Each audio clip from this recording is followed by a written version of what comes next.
जी, hello दोस्तों, मैं हूं कमर चीमा। उम्मीद है आप लोग ठीक होंगे। दोस्तों, भारत ने फ्रांस के साथ एक और नई डील साइन कर ली है। उस वक़्त जब पाकिस्तान के अंदर ख़तरा है कि इंडिया जो है वो स्ट्राइक कर सकता है, India and France signed a big deal, 26 more Rafale marine fighter jets जिनकी वैल्यू $7 बिलियन है। इमेजिन द नंबर, $7 बिलियन के जो जहाज हैं वो इंडिया राफेल जो है वो ले रहा है फ्रांस से। $7 बिलियन। पाकिस्तान तो एक एक अरब डॉलर के लिए कभी यूएई के पास जाता है, कभी सऊदी अरब के पास जाता है, कभी हमें आईएमएफ ये कहता है कि भाईजान तुसी ना आना इधर। ठीक है, आप पहले सऊदी अरब जाएं, पहले आप यूएई जाएं। यूएई हमें कहे लेटर लिखेगा कि पाकिस्तान को पैसे दे दो, हम पाकिस्तान के अकाउंट में पैसे डालेंगे, तो फिर आपको वो पैसे देता है। चाइना से हमें आईएमएफ कहता है जाओ पहले चाइना से लिखवा के लाओ कि तुम लोन को रोल ओवर करोगे। And here comes India, the deal of 7 billion, $7.5 billion. कहा जा रहा है कि जो फ्रांस के डिफेंस मिनिस्टर हैं उन्होंने इंडिया आना था, लेकिन हाउ एवर उनका जो विजिट है वो डेफर हो गया। अभी आज इस वक्त पाकिस्तान के अंदर खतरा है, any time India can strike. India की एयरफोर्स, इंडिया की नेवी, इंडिया की army, Indian Awam, they are all ready कि हमें पाकिस्तान को वो एक सबक सिखाना है। This is what is that. अगर आप इंडिया का मीडिया देखें या इंडिया की लीडरशिप देखें, जिस तरह प्राइम मिनिस्टर नरेंद्र मोदी ने ये कहा कि जनाब हम ट्रैक करेंगे। पहले उन्होंने कहा हम आइडेंटिफाई करेंगे, ट्रैक करेंगे एंड टारगेट करेंगे। और इससे आप अंदाजा लगाएं, in this situation, in these circumstances where India is all set for this, Pakistan जो है वो डिप्लोमेसी के लिए भाग रहा है। कभी इस मुल्क फोन करते हैं, कभी उस मुल्क फोन करते हैं, एंड दे बॉट $7.5 बिलियन।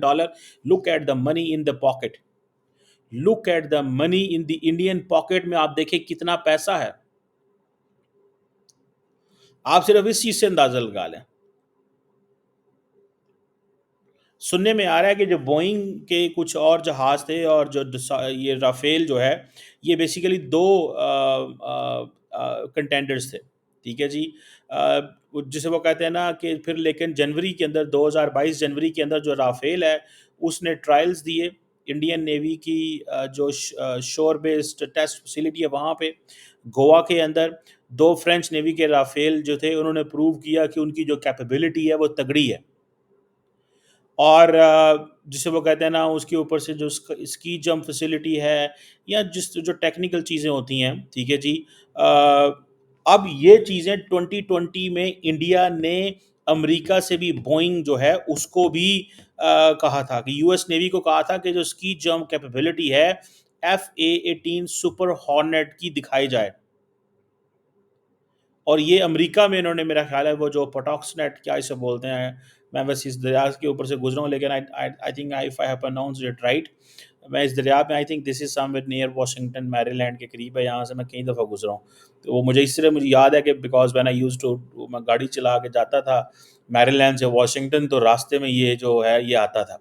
तो बहरहाल इंडिया ने फ्रांस से भी टेस्ट लिया है, अमेरिका से भी टेस्ट लिया है। रिमेंबर, रिमेंबर, उनको कॉन्फिडेंस चेक करें। कॉन्फिडेंस ये चेक करें कि उन्होंने फ्रांस से भी टेस्ट करवाया गोवा के अंदर, और ये जो FA-18 सुपर हॉर्नेट जो है इसका अमेरिका में टेस्ट किया, और फिर 2022 के अंदर जो अमेरिकन जो जहाज है उन्होंने इंडिया के अंदर आके भी टेस्ट दिया। लेकिन जो नरेंद्र मोदी की दोस्ती है फ्रेंच प्रेसिडेंट एमानुएल मैक्रोन से, वो तो डिफरेंट है। आपको पता है एमानुएल मैक्रोन नरेंद्र मोदी को माय ब्रदर, और वो नरेंद्र मोदी जब गए हुए थे इस दफ़ा फ्रांस, तो आप इमेजिन करें कि नरेंद्र मोदी के साथ ही went to the south of France, जो कि है क्या नाम है उस जगह का, मार्सेई। क्या खूबसूरत जगह है। जब भी मैं मार्सेई का नाम लेता हूँ तो मेरे जहन में एक पूरी मेरी मेमोरीज हैं वहाँ पे, वो सारी घूमना शुरू हो जाती हैं। तो मार्सेई के अंदर I came to know there is a lot of Indians, तो मैं वहाँ पे कुछ ऐसे इंडियन रेस्टोरेंट में मैंने खाना भी खाया। बहरहाल द पॉइंट इज़ कि ये जो फ्रांस के साथ जो ताल्लुक नरेंद्र मोदी का है, आपको याद होगा कि मैं आपको जस्ट इंडिया की थोड़ी-सी अगर फॉरेन पॉलिसी के हवाले से बताऊँ, in Europe India gives most value to France. उसकी वजह ये नहीं है कि Emmanuel Macron and Narendra Modi. उसकी वजह you go back to 27-8 years ago when back in 2000 1998 1999 जब याक शिराक फ्रांस के प्रेसिडेंट हुए थे, तो उस वक्त strategic partnership India and France के दरमियान हुई थी। So the France did understand कि इंडिया का जो राइज है दिस इज एमिनेंट, इंडिया की इकोनॉमी बेहतर हो रही है, इंडिया के साथ हम बहुत कुछ कर सकते हैं। अगले दिन जब हम लास्ट टाइम नरेंद्र मोदी वहां पे थे, तो हम इस बात को नहीं सुन रहे थे कि India is going to give some of the military hardware to France. Why? Because India के अंदर वो मिलिट्री हार्डवेयर सस्ता बनता है, और कल कला को यूरोपियंस को जब चाहिए होगा, अगर रशिया करता है, तो इंडिया जो है वो वेपन्स रशिया यूरोप को बेच सकता है। तो इंडिया जो है being a developing country, China से तो कोई नहीं लेगा। India being a democratic country, being a developing country, जो इतने अरबों डॉलर का असला खरीदता है, India will be in a position कि वो असला बेचेगा भी क्यों? इंडिया की कॉस्ट ऑफ प्रोडक्शन कम है। The cost of production in Europe is much much more higher. ये जो 26 राफेल अभी आ रहे हैं, इससे पहले देवर 36 राफेल। 26 ये है, 36 पहले है, जिन लोगों को नहीं पता, लेट मी टेल यू। ठीक है ना जनाब? 26 पहले हैं, उससे जिसे वो कहते हैं ना, 36 पहले थे। तो आप इससे अंदाजा लगा लें कि जो फ्रेंच नेवी के राफेल जो हैं, वो इंडिया के मेन एसेट हैं, मेन एसेट हैं। और ये जो मेन राफेल है for the navy, they will be delivered first batch जो आई थिंक इसका इन 2029। और लेकिन सुनने में आ रहा है कि इंडिया की जो नेवी को ट्रेनिंग एंड फेमिलराइजेशन के लिए नए जो वो जहाज वो दे देंगे। और कहा जा रहा है कि जो 4 ऑफ द 26 राफेल जो हैं, वो ट्विन सीट हैं, ट्रेनर वर्जन्स हैं, जो सिर्फ शोर तक ही रिस्ट्रिक्ट किए जाएंगे, क्योंकि उसके अंदर ट्विन सीट कैरियर वो कैपेबल नहीं है। और जो बाकी 22 हैं, वो कहा जा रहा है कि डिप्लॉय किए जाएंगे किसके ऊपर? On INS Vikrant. INS Vikrant वही है जो इंडिया ने लॉन्च किया था। किसके ऊपर? ये भी 2 दिन पहले। और उसने आईएनएस विक्रांत जो है उसको लॉन्च किया, और उन्होंने कहा जनाब कि ये एयरक्राफ्ट कैरियर, जिन लोगों को नहीं पता, कई लोगों को नहीं ना पता होता कि आईएनएस विक्रांत क्या है। INS Vikrant is an aircraft carrier. ये इंडिया का एयरक्राफ्ट कैरियर है।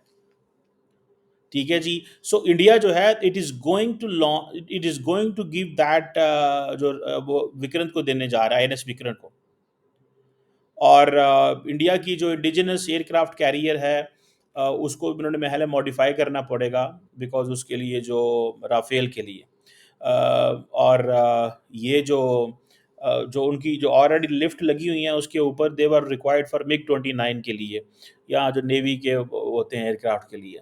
लेकिन बाद में जारी बात है वो नेवल यूज़ के लिए सूटेबल नहीं है। सो अब इसके लिए जारी बात है इंटरनल उनको चेंजेस वगैरह करनी पड़ेंगे। लेकिन एट द मोमेंट जब पाकिस्तान के अंदर इस चीज़ का फियर है कि हमला होगा, गो के बड़ा तबका पाकिस्तान का जो है वो बात ये भी कर रहा है कि इंडिया हमला नहीं करेगा। अगर उन्होंने करना होता तो कर लिया होता। ये बातें हो रही हैं, कई लोग जो हैं वो मीम्स बना रहे हैं, कई लोग कुछ कर रहे हैं, कई लोग कुछ अपनी बातें कर रहे हैं। लेकिन ये जो सिचुएशन है, इस सिचुएशन के अंदर कि इंडिया एक तरफ ये चल रहा है, दूसरी तरफ इंडिया जो है वो राफेल ले रहा है 26 $7.5 अरब के। इंडिया की नेवी जो है ना, ये आपको पता है it's going to play bigger role. उसकी वजह यह है कि एक तो उनके पास रिसोर्सेज हैं, दे कैन पेट्रोल। जैसे डॉक्टर जयशंकर ने कहा था कि हम जो है वो करने जा रहे हैं व्हाट दे कॉल, कि सप्लाई चेन को हमने जो है वो टेक केयर करनी है अपनी, because India is a country of 1400 million people.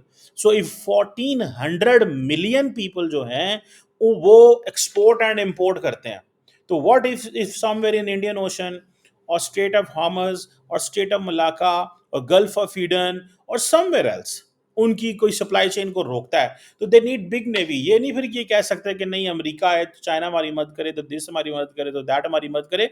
They need that kind of equipment to show the power that India is a big country, it can defend itself, it has a resolve, it has capability, it has intention. ये सारा करना पड़ता है। आप वहां पे बैठ के फिर ये थोड़ी कह सकते हैं कि नहीं जनाब हम ये नहीं करना चाहते, या हम ऐसे करेंगे कि हम वैसे करेंगे। वहां पे फिर आपको पैसा लगाना पड़ता है। तो नरेंद्र मोदी ने आफ्टर 2019 इंडिया की एयरफोर्स पे पैसा फेंका है। उन्होंने कहा लाओ पैसा देखी जाएगी। और वो इसलिए because at that same time उनको चाइना वाला भी इशू है, पाकिस्तान वाला भी है। तो वो समझते हैं कि भाई पैसा तो लगे ही लगे, पैसा तो लगे ही लगे। तो और नेवी के ऊपर लगेगा। नेवी के ऊपर क्यों लगेगा? भाई नेवी ने ही तो सारा आगे से जंग करनी है, नेवी ने ही तो लड़ाइयाँ करनी है। सर जी नेवी ने सारा कुछ करना है, इसीलिए तो नरेंद्र मोदी इसमें इंटरेस्टेड है, नेवी के अंदर। कि जितना ज़्यादा पैसा नेवी के अंदर लगाएंगे उतना ही इंटरेस्टेड है, बिकॉज वो आगे देखिए उनकी सारी ट्रेड बिजनेस। अभी फॉर एग्जांपल वहाँ पे गए हुए थे, अफ्रीका गए हुए थे, उधर मॉरिशियस गए हुए थे, I think prime minister Mauritius या पता नहीं कौन सा मुल्क है, वहाँ गए हुए थे उधर अफ्रीका में। तो वहां पे तो इंडिया जो है पूरी पूरी एयरफोर्स की स्ट्रिप उन्होंने ली हुई है। मुकाबला करते हैं अमेरिका का, बरतानिया का और बाकी मुल्कों का कि भाई इंडो पैसिफिक में हम भी मौजूद हैं। दे कॉल दिस के इंडो पैसिफिक के अंदर हम भी मौजूद हैं। समझ रहे हैं बात को? So that is the story. बहरहाल ये जो चीज़ है कि ये अब इस तरह के जो एयरक्राफ्ट कैरियर हैं उनके ऊपर ये जहाज़ आएंगे, और फिर इंडिया अपनी पावर शो करेगा कि भाई ये सारे के सारे जो है वो जिसे कहते हैं ना वो दे आर गोइंग टू एक लॉन्ग टर्म जो सोच है उसकी उसको लेकर के चलेंगे। ठीक है जी। सो ये एक इम्पॉर्टेंट चीज़ है। मुझे ऐसे लगता है कि पाकिस्तान के पास ना तो एयरक्राफ्ट कैरियर है, ठीक है जी, मुझे लगता है, और ना ही पाकिस्तान लेना चाहता। उसकी वजह यह है कि शायद पाकिस्तान की पास रिसोर्सेज नहीं है। ठीक है जी, पाकिस्तान के पास ये रिसोर्सेज नहीं है, मुझे नज़र आता है। ठीक है जी। And they are not going to be resources, मुझे नहीं लगता अभी कुछ अरसे तक होंगे। ना ही ये रिसोर्सेज किसी वो होंगे। पैसा चाहिए यार, इतना पैसा कहाँ से लेके आए? Where shall we get this money from? ठीक है। और इंडिया की जो लीडरशिप है वो तो ये करने जा रही है, उनके एम्बिशंस बड़े हैं, उनके डिज़ाइंस बड़े हैं, उनके पास वो आगे ये समझते हैं ये सारी की सारी जो मैरीटाइम स्ट्राइक है एयर डिफेंस के लिए, रिकॉनेसेंस मिशंस के लिए, ये होंगे अगले 35 37 50 महीने 60 महीनों के अंदर ये आएगा। ठीक है जी। सुनने में आया कि इंडिया ने जो इसकी इनिशियल 15% इंस्टॉलमेंट है वो उन्होंने कहा ये पकड़े पैसे, of all the 7.6 billion dollar they have given 15%। और जाहिर बात है वो स्टेप बाय स्टेप वो कुछ ना कुछ होगा। सो अब वो क्या किस तरह होगा, क्या होगा, कैसे चलेंगे, आई डोंट नो। लेकिन वो बाकी चीज़ें जो हैं, सो इंडिया को एक बड़ा पार्टनर मिल गया फ्रांस। और फ्रांस क्या एडवांटेज होगा? फ्रांस ये सारी टेक्नोलॉजी भी इंडिया को शिफ्ट करेगा। सो इंडिया अपने साइंसदान तैयार करेगा, इंडिया अपने लोगों को इक्विप करेगा। आप देखें दिस इज वो जो आत्मनिर्भर भारत, वो जो इनके डिफेंस मिनिस्टर साहब हैं राजनाथ सिंह साहब बात नहीं करते, ये वो है। दिस आत्मनिर्भर भारत इज दैट। सो जो 4.5 जनरेशन राफेल है, ठीक है जी, ये न्यूक्लियर वेपन भी लेके जा सकते हैं। सो इट मींस दैट कि इंडिया की जो न्यूक्लियर ट्राइड है वो तो कंप्लीट है। नेवी, एयरफोर्स और जो आर्मी, ग्राउंड से भी मार सकते हैं, हवा से भी मार सकते हैं, नीचे भी मार सकते हैं। सो इंडिया जो है वो पाकिस्तान पे या चाइना पे, बिकॉज वो कहते हैं कि हमारा जो स्ट्रेटेजिक ओरिएंटेशन है that is on both side. लेकिन लार्जली पाकिस्तान कहता है ये हमारी तरफ है, चाइना की तरफ नहीं है। क्योंकि इंडिया की जो स्टेट है इट थिंक्स कि जी जिसे कहते हैं ना वो सारी हमारे लिए है। पाकिस्तान ये कहता है कि ये चाइना के लिए नहीं है, बिकॉज चाइना के लिए हो तो इनका पैटर्न स्टाइल चीज़ें वो बदल जाएं। This is what I understand. So ये चीज़ जो है वो सामने आ रही है। और मुझे ऐसे लगता है कि ये जो इन्होंने अमेरिकन को किया है, स्नब किया है कि जी आप F/A-18 सुपर हॉर्नेट हम आपसे नहीं ले रहे, इसके अंदर जियो पॉलिटिक्स भी है। इंडिया बेसिकली जिस तरह अमेरिकन इंडिया को सिग्नल भेजते हैं ना, इंडिया भी अमेरिका को सिग्नल भेजता है। जिस तरह फॉर एग्जांपल बांग्लादेश के अंदर आप कहते हैं कि जनाब बांग्लादेश के अंदर India manage sorry the United states managed everything. India का ये पर्सपेक्टिव है ना कि पाकिस्तान ने और अमेरिका ने ये सारा कुछ मैनेज किया है। तो they do believe this thing, वो इस चीज़ पे बिलीव करते हैं कि भाई साहब हमें हर कीमत के ऊपर we have to make it sure कि हम हम अमेरिका को सिग्नल दें। जब को याद होगा जब जो बाइडेन साहब जो हैं अमेरिका के सदर को नरेंद्र मोदी साहब ने बुलाया था कि वो आए इंडिया, एक तो क्वाड की मीटिंग भी हो जाएगी और दूसरा आपका विजिट भी हो जाएगा और तीसरा मैं आपको रिपब्लिक डे पे चीफ गेस्ट बुलाना चाहता हूँ। अच्छा, बाइडेन साहब आए थे सितंबर में आई थिंक फॉर G20। जनवरी 26 2024 के लिए जो नरेंद्र मोदी उनको बुलाना चाहते थे, लेकिन वो नहीं आए। इंडिया ने क्या किया, इंडिया ने इमीडिएटली एमरन मैक्रोन को फ़ोन किया, मैक्रोन भजा भजा आया। मैक्रोन को ये पता था कि मुझे बड़ा कुछ मिलना है। लास्ट टाइम जब नरेंद्र मोदी गए थे वहाँ पे फ्रांस की, जब इन्होंने बैस्टाइल डे के ऊपर किया था यार, मोदी साहब को चीफ गेस्ट बनाया, तो मैक्रोन साहब ने फ़ायदा उठाया। फ़ायदा क्या उठाया कि मैक्रोन साहब को कुछ मेरा ख्याल है $6 अरब के कितने के इन्होंने हौसला खरीदा था फ्रांस से। तो मैक्रोन को जब फ़ोन करते हैं, मैक्रोन साहब उल्टे पैरों इंडिया पहुँच जाते हैं। वो उल्टे पैरों इसलिए इंडिया आते हैं बिकॉज उनको पता है जब मैंने जाना कुछ ले आना अपनी डिफेंस इंडस्ट्री के लिए। तो वो हमारे पंजाबी में एक मुहावरा होता है, कहता है नीवे नीवे होके कम कर जाना। सो इंडिया जो है, फ्रांस जो है वो नीवे नीवे होके लगा हुआ है। आपको मैं एक मिसाल, इंटरेस्टिंग मिसाल देता हूँ। France wanted to sell submarines to Australia. When Americans knew this, America ने जम मार दिया। उन्होंने कहा अच्छा ये पैसा ऑस्ट्रेलिया का या फ्रांस चले जाएगा, क्यों? ऑस्ट्रेलिया तो हमारा वो है, क्या उसे बोलते हैं जो होता है यार, फाइव आइज इंटेलिजेंस का बंदा है। ये बर्तानिया, ऑस्ट्रेलिया, न्यूजीलैंड, कनाडा, अमेरिका, ये सारे आपस में फाइव आइज इंटेलिजेंस। अभी जैसे सुनने में आया था ट्रम्प साहब कह रहे हैं फारग करो ना सारे, मुझे नहीं चाहिए कोई भी, ये कुछ देते नहीं है, जो उनका आपको पता ट्रम्प साहब का स्टाइल है। तो उन्होंने क्या किया, उन्होंने ये किया कि what I understand and what I understood from the situation, the Americans made it clear कि ऑस्ट्रेलिया फ्रांस से ना ले सबमरीन्स। और फ्रांस ने क्या किया था, ये भी एक इंटरेस्टिंग बैक इन मैं आपको स्टोरी सुनाता हूँ। फ्रांस ने 2018 के अंदर ऑस्ट्रेलिया के अंदर अपनी इंडो पैसिफिक डॉक्ट्रिन को इंट्रोड्यूस करा के ऑस्ट्रेलिया को ये कहा कि I stand with you against China, और अमेरिकन इस गेम में नहीं है। बट उस वक्त अपनी फ्रांस ने अपनी इंडो पैसिफिक डॉक्ट्रिन ऑस्ट्रेलिया के अंदर इंट्रोड्यूस कराई थी। आप जाके थोड़ी हिस्ट्री गूगल करें जो इन चीज़ों में, मैंने इसके ऊपर पेपर लिखा हुआ, सो दैट्स वाई मुझे थोड़ी गल्ला याद हैं। So the point here is कि नरेंद्र मोदी ने, बात थोड़ी आगे निकल गई, नरेंद्र मोदी ने बेसिकली अमेरिका को कहा कि ठीक है तुम नहीं आते, मैं फ्रांस को ले आता हूँ और फ्रांस को फिर मैं अब नवाजूंगा, मैं तुम्हारे नहीं लेता जहाज, मैं तुम्हारे जहाज नहीं खरीदा, वो जो डॉलर मैंने देने हैं वो मैं उधर दे देता हूँ। ठीक है, आपसे उन्होंने वो जो थे, क्या नाम था, वो जो रीपर ड्रोन थे वो ले लिए उनसे, वो $3-4 अरब के बाइडन साहब से वो भी ले लिए। उन्होंने कहा यार सारा रास्ते नहीं किया जा सकता, मुंह मलाजा भी करना पैदा है एंड ऑल दैट, इस तरह की चीज़ें जो हैं वो होती हैं। तो मुझे ऐसे लगता है कि ये नरेंद्र मोदी साहब जो हैं उन्होंने मास्टर स्ट्रोक खेला है इस वक्त। लेकिन कुछ लोगों का कहना है कि ये दौरा पहले ही प्लान था, ये चीज़ें पहले ही प्लान थी, लेकिन in the middle of that, क्या पाकिस्तान, देखें पाकिस्तान की नेवी के ऊपर तो सुपरियोरिटी हासिल हो गई ना इंडियन नेवी को। एक तो चलो एयरक्राफ्ट कैरियर्स भी हैं, दूसरा ऊपर 26 जहाज भी ला के खड़े कर दिए, उन 26 जहाज़ों में न्यूक्लियर भी दे दिया, उन 26 जहाज़ों में न्यूक्लियर भी दे दिया। तो that is the story basically. So let's see, ये जो बातें की जा रही हैं कि 2026 तक, सॉरी 29 तक जो है वो आ जाएंगे कुछ महीनों के अंदर। So it's an important development for Indian Ocean, for Arabian Sea. और इंडिया जो है वो अब अपना एयरक्राफ्ट कैरियर को इस इलाके में घुमाएगा। वो घुमाएगा इसलिए बिकॉज क्योंकि इंडियंस को पता है यार ये अब ये इलाका हमारा है।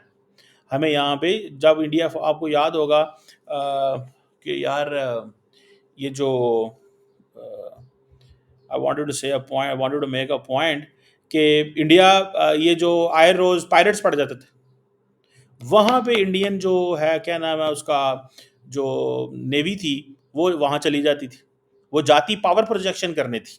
उस वक़्त नरेंद्र मोदी साहब के इलेक्शन भी होने वाले थे। तो हर रोज़ कोई ना कोई किसी-किसी को प्रोटेक्ट करती थी, तो इंडियन मीडिया में आता था, जनाब इंडियन नेवी के फुटप्रिंट बढ़ गए हैं, पायरेट से बचाया, फलाँ किया, ढमकान किया। तो दैट वाज़ देयर। वो चीज़ें उस वक़्त वहाँ पे थीं। बहरहाल let's see how it goes and how it ends, कैसी चीज़ें होती हैं, लेकिन this is interesting scenario for Pakistan and the reason.